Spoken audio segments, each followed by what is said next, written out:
আমার ভাইয়ের, আমার বন্ধুগণ, বিশ্বনবী বললেন নিজের বিয়ের ঘটক আমি নিজেই।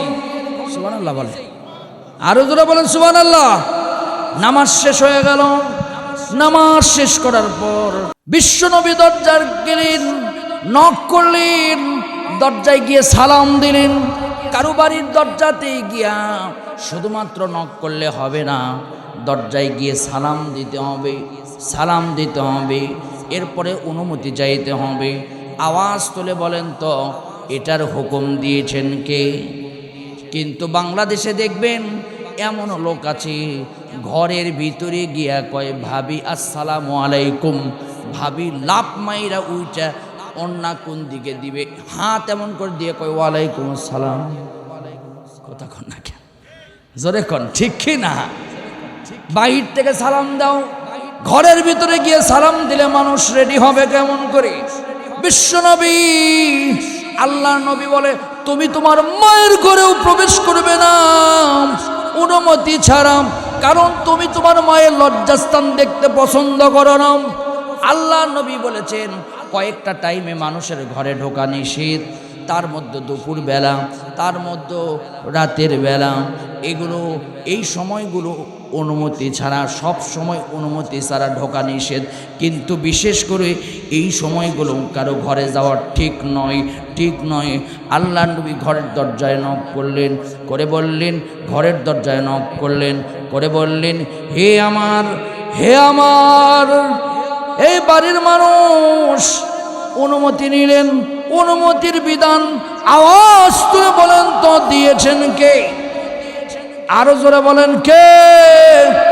আল্লাহ রাব্বুল আলামিন কোরআন কারীমে সুন্দর করে জানা দিয়েছেন ইয়া আইয়ুহাল্লাযীনা আমানু লা তাদখুলু বুয়ুতান গায়রা বুয়ুতিকুম হাত্তা তাস্তানিসু ওয়া তুসাল্লিমু আলা আহলিহা। জোরে বলেন আল্লাহু আকবার। আরো জোরে বলেন, আরো জোরে বলেন। আল্লাহ বলেছেন অনুমতি ছাড়া কারো ঘরে প্রবেশ করবে না। একবার, দুইবার, তিনবার পর্যন্ত অনুমতি নিবি। যদি অনুমতি না পাও তুমি ফেরত আসবে, এটাই তোমার জন্য উত্তম। আমার ভাইয়েরা, বিশ্ব নবী অনুমতি চাইলেন। মহিলাটা এসে বললেন কে আপনি? বলছে আনা মুহাম্মদ ইবনে আব্দুল্লাহ। যখন এই কথা বলছে নারীর টনক নড়ে গিয়েছে। নারী ডাক দিয়া বলছে নবী আপনি আমার দরজায় এসেছে। নবী বলছে কোনো কথা নাই, ডাইরেক্ট অ্যাকশন, আমি বিয়ে করতে চাই। হে নারী, আপনাকে বিয়ে করতে চাই। নারী কোনো কথা বলে না। এখন দেখবেন অনেক মেয়ে আছে বিয়ের কথা কইলে খেল খেল করে হাসে, কিন্তু আগেকার নারীরা শরম পাইতো, কথা বলতো না, মুখে কাপড় দিত। এখন কয় আব্বা বিয়া করবো। কথা কন ঠিক না? আমার বাবাজিরা, আমার প্রিয় বন্ধুগণ, আল্লাহর নবীর কথা শুনে না নারীটা কান্দে আর কান্দে, কান্দে আর কান্দে। নারী আল্লাহর কোরআনের আয়াত পড়ে নবীকে শোনালেন ওয়া মা কানা লিমুমিনিন ওয়ালা মুমিনাতিন ইযা কাদাল্লাহু ওয়া রাসূলুহু আমরান আইয়াকুনা লাহুমুল খিয়ারাতু মিন আমরিহিম ওয়া মান ইয়াসিল্লাহা ওয়া রাসূলুহু ফাকাদ দাল্লা দালালাম মুবিনা।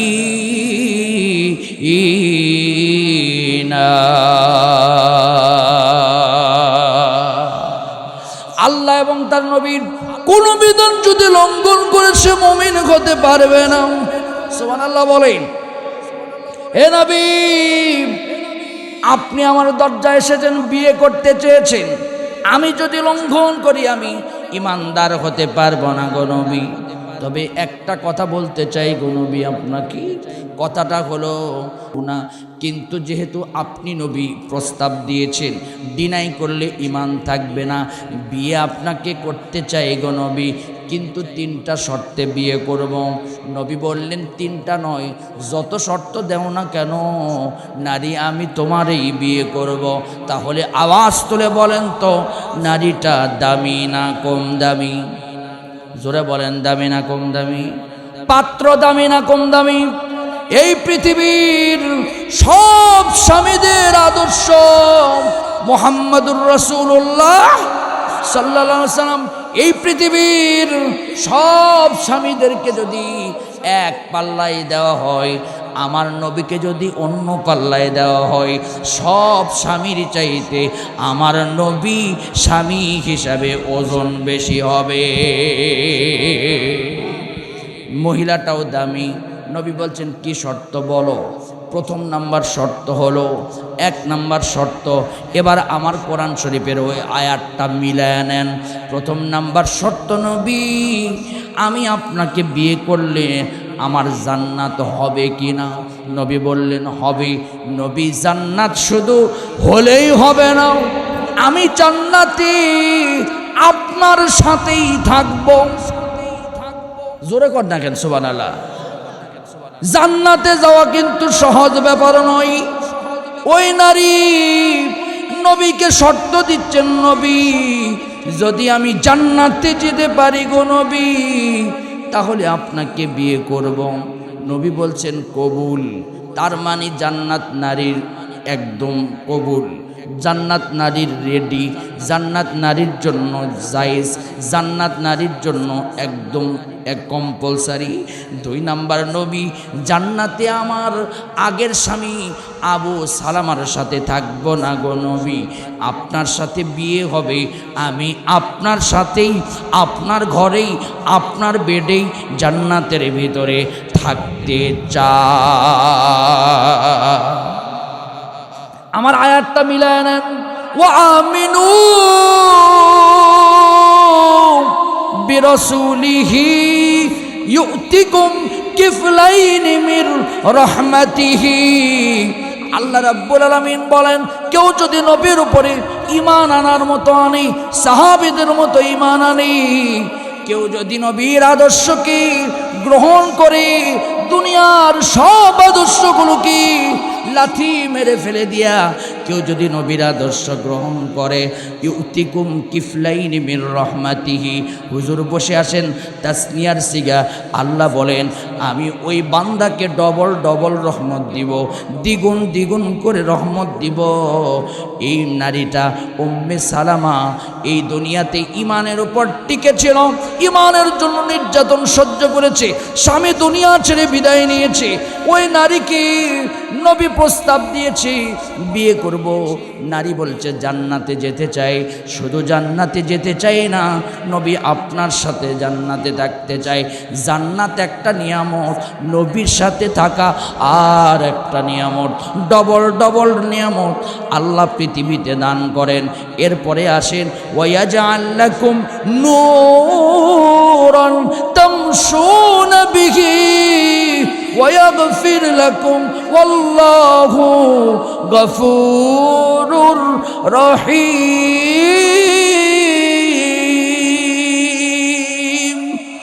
আল্লাহ পাক, আল্লাহ নবী বললেন নারী প্রথম নাম্বার কবুল হলো। আপনাদের এলাকায় বিয়ে হয় কয় কবুলে? কয় কবুল? জোরে বলেন কয় কবুল? আপনারটা হইছে কয় কবুল? জোরে বলেন কয়টা হলো? নবীর কয়টা? জোরে বলেন কয়টা? বাকি আর কয়টা? দ্বিতীয় নম্বর কি চাও নারী বলো? মহারানা তো দেওয়াই লাগবে। ওই নারী তো মহারানা চেয়েছে, কারণ মহারানা একজন নারীর জন্য তার অধিকার। আমি মা বোনদেরকে বলবো, বাবা আপনাকে যার সাথে বিয়ে দেখ না কেন, শর্ত একটা দিবেন, আমার মহারানা 1 টাকা বাকি রাইখা বিয়ে বসবো না, মহারানা আমার দিতে হবে। এরপরে 2 নম্বর বিষয় হলো আল্লাহ নবী বলেন কি চাও বলো?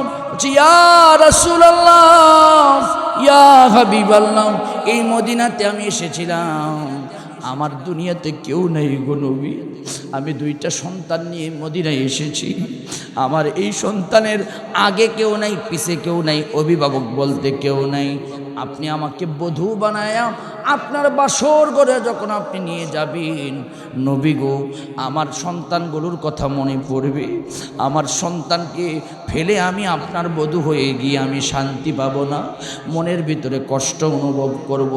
মেহেরবানি করে দয়া করে নবী আমার সন্তানগুলো সহ আপনার ঘরে যেতে চাই, আপনি আমার দুইটা সন্তানের দায়িত্ব নিবেন। আল্লাহ নবী বললেন, আমি তো আবু সালামার সাথে ওয়াদাবদ্ধ ছিলাম, তার দ্বিতীয় নাম্বার ওয়াদা আমি পূরণ করলাম, আমি তোমার সন্তানগুলোকে নিয়ে আমার ঘরে উঠায়া দিব। ফাআম্মাল ইয়াতীমা ফালা তাকহার, আমি ইয়াতিমদের কষ্ট বুঝি, দুঃখ বুঝি। তৃতীয় নাম্বার কি চাও? দ্বিতীয় নাম্বার কবুল রাজি। তৃতীয় নাম্বার কি চাও? তৃতীয় নাম্বার চাই ইয়া রাসূলুল্লাহ, রাগ করবেন না গো নবী, বেদবি নিবেন না গো নবী, কষ্ট পাবেন না গো নবী। দুইটা কবুল হয়েছে, তার মানে বিয়ের প্রায় শেষ কার্য। তৃতীয় নম্বর কবুল হলে আমি আপনার বউ, এখনো আপনার স্ত্রী হিসাবে মর্যাদা পাওয়ার পথে। ইয়া রাসূলুল্লাহ, আপনি বেদমে নিবেন না, আমার স্বামী আবু সালামা এত ভালো ছিল, এত ভালো ছিল, এত মহব্বত করত, এত মহব্বত করত, যখনই হাত তুলত তখনই দোয়া করত, আল্লাহুম্মা আজরিনি ফি মাসিবাতি ওয়াখলুফনি খায়রাম মিনহা। হে নবী, আমার মাঝে মাঝে যদি আবু সালামার কথা আমার মনে পড়ে যায়, আপনি যেন কষ্ট পাবেন না, আপনার অধিকার আমি নষ্ট করব না, কিন্তু মাঝে মাঝে মনে হতে পারে আবু সালামার কথা, কারণ বলার মতো স্বামী আমার নয়, শুধুমাত্র বিশ্বনবী আপনি প্রস্তাব দিয়েছেন তাই আমি আপনাকে বিয়ে করেছি, আর না হলে দুনিয়ার কাউরে আমি বিয়ে করতাম না।